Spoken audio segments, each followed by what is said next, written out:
நேயர்களுக்கு வணக்கம். யோக ரகசியம் நிகழ்ச்சியில் உங்களை சந்திப்பதில் மிக்க மகிழ்ச்சிங்க.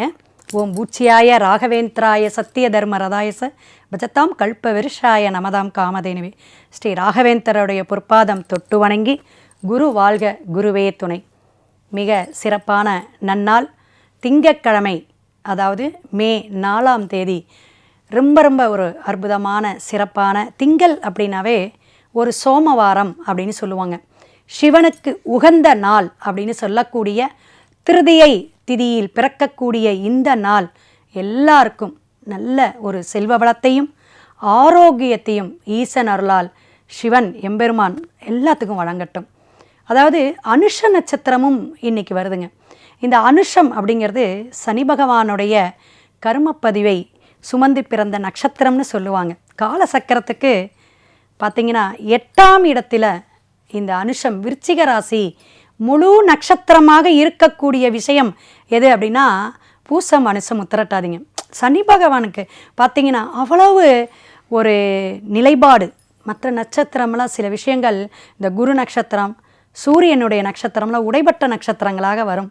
ஆனால் அனுஷம் மட்டும் எப்படி பார்த்திங்களா, சனி பகவானுடைய அப்படியே ஆளுமையாக உட்கார்றார்.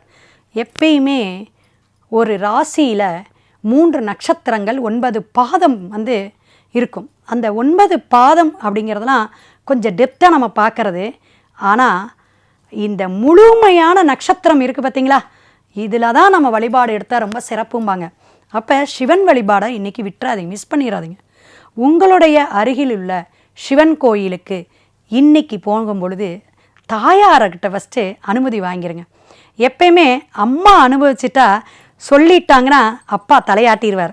அதனால் பார்வதி தேவி அம்பாள்கிட்ட நீங்கள் அர்ச்சனை பண்ணிவிட்டு மல்லிகைப்பூ வாசனை மலர் கொடுத்து அர்ச்சனை பண்ணிவிட்டு வில்வம் கொடுத்து சிவனை பார்த்துருங்க. ரொம்ப சிறப்பாக இருக்கும்.